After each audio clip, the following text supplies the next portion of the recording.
Welcome to The Explainer. Look, I know that just thinking about this topic can make your heart beat a little faster. Missing an education loan EMI? It's incredibly stressful. You've worked so hard for your degree, and suddenly you're facing this financial hurdle that just feels like an absolute mountain. But hey, take a deep breath. Today we're going to look at the exact rules and regulations surrounding education loan defaults in India. We'll break down the information from our source material into clear, actionable points. And we're going to replace all that anxiety with solid, practical knowledge. Okay, let's dive right in. So if you've ever missed a payment, your mind probably jumps straight to the worst-case scenarios, right? Instant jail time? The bank swooping in to seize your parents' house overnight? Well, we are going to debunk those myths right now. The reality is that a simple default is a civil matter, not a criminal one, meaning nobody is going to jail for a simple missed payment. Instead, banks actually operate within a highly structured legal framework overseen by the Reserve Bank of India. It's a sequence of steps, notices, and discussions. Definitely not an overnight raid. To get us to a place of complete clarity, here is our roadmap for this explainer. 1. When default begins. 2. The recovery timeline. 3. Understanding legal mechanisms. 4. Rights and risks. And 5. How to avoid legal action. Let's start with Section 1. When does default actually begin? To really understand how to navigate this whole process, we first need to know where the starting line actually is. And the most critical number to remember here is 3. You see, an education loan default doesn't officially begin just because you're a few days late on a single payment. The process truly kicks into gear after 3 consecutive missed EMIs. At that 90-day mark, the bank classifies your account as a non-performing asset, or an NPA. Once that NPA classification happens, your account moves over to the bank's internal recovery team. Now, I know that sounds alarming, but remember, this is still an early phase, and you absolutely still have time to intervene. A really crucial point here is that not all defaults are viewed the same way by the lender. A genuine default happens when you're facing real financial hardship. Maybe a delayed job offer, a lower salary than you expected, or a sudden medical emergency. On the flip side, a willful default is when a borrower actually has the means to repay but deliberately avoids doing so, perhaps by hiding funds.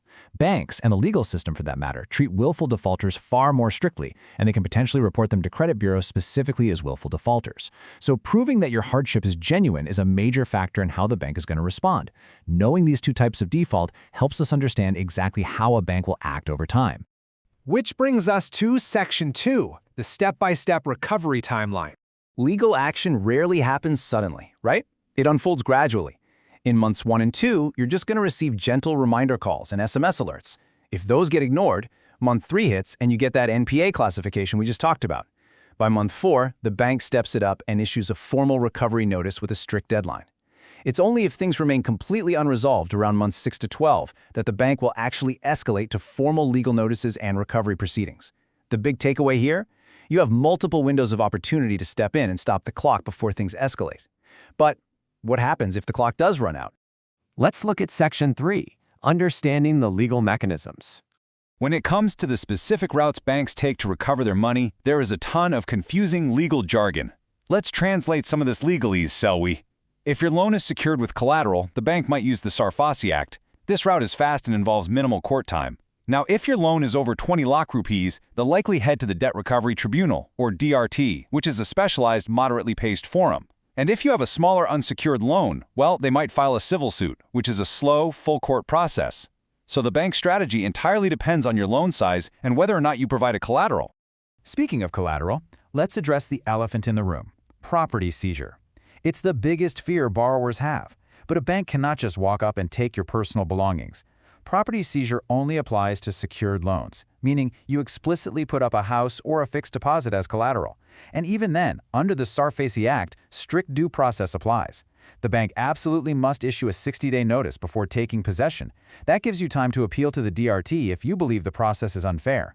If your loan is unsecured, they literally cannot directly seize property without going through a long court process to get a decree first.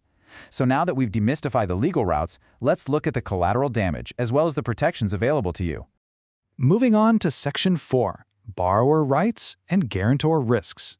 First off, let's see how timing impacts your standing. A moratorium period is that grace period covering your course duration plus a few months after graduation. Defaulting during this time is quite rare and signals a severe emergency to the bank. However, a post-moratorium default, which happens when your regular EMIs are actually expected to begin, is treated much more seriously. Why is that? Well, because the bank naturally presumes you've completed your studies and started or at least attempted to start your career. Now, if you had a parent or a relative co-sign your loan, you really need to pay close attention right now. Guarantors often assume they carry zero real risk, right? They think they're just signing a piece of paper as a formality. Actually, scratch that, it is completely incorrect. Under Indian contract law, guarantors are treated as co-debtors. The moment legal action begins, they carry equal liability. The bank can demand payment from either you or your guarantor. Keeping your guarantor in the dark is honestly the biggest mistake you can make here. And beyond the guarantor, a default creates major ripple effects in your own life. First, your CIBIL credit score drops immediately, which affects any future credit card or loan approvals. But it goes way beyond banking. A poor credit history can make visa approvals for overseas study or work significantly harder. It can flag you during background checks for government or finance-related jobs. And financially, the bank is going to add penal interest, late fees, and bounce charges. These compound really quickly, making the debt grow much larger than your original missed EMI. It just snowballs. But hey, it's not all doom and gloom. You have significant rights under the RBI's Fair Practice Code. You have the right to receive proper, timely notices before any drastic steps are taken. You have the right to request loan restructuring or a settlement. You can appeal decisions to tribunals. And crucially, you are protected from harassment. Recovery agents absolutely cannot call you at unreasonable hours or use intimidating language. If they do, you have the full right to file a complaint with the RBI Ombudsman. So with all that said, how do we stop this from happening in the first place? Let's wrap up with Section 5, how to avoid legal action. All right, here is your practical roadmap to avoiding the courtroom. Step 1, communicate early. If you know an EMI is going to bounce, tell your bank before it happens. Step 2, ask for a moratorium extension if you haven't found a job yet. It gives you breathing room without triggering a default. Step 3, explore loan restructuring to modify your EMI amount or stretch out the loan tenure to make those payments manageable again. Step 4, if things are genuinely impossible, negotiate a one-time settlement, or OTS. It will impact your credit score for sure, but it stops legal escalation dead in its tracks. Banks generally prefer cooperative borrowers over spending years in costly litigation. And look, if negotiating with the bank directly just feels entirely overwhelming, you don't have to do it alone. There are several nonprofit and government-backed credit counseling centers that exist specifically to help borrowers like you. They offer free or low-cost guidance on budgeting, restructuring, and they can even help mediate with the bank on your behalf. Reaching out to these services early on often prevents legal action from ever becoming necessary in the first place. As we wrap up this explainer, I really want you to focus on this core philosophy. Whether you choose a moratorium extension, a restructuring plan, a one-time settlement, or just making partial payments to reduce compounding interest, every single option remains far better than silence. Ignoring notices and changing your phone number, that will only accelerate the legal process and signal non-cooperation to your lender. Honest, early dialogue is your absolute best tool.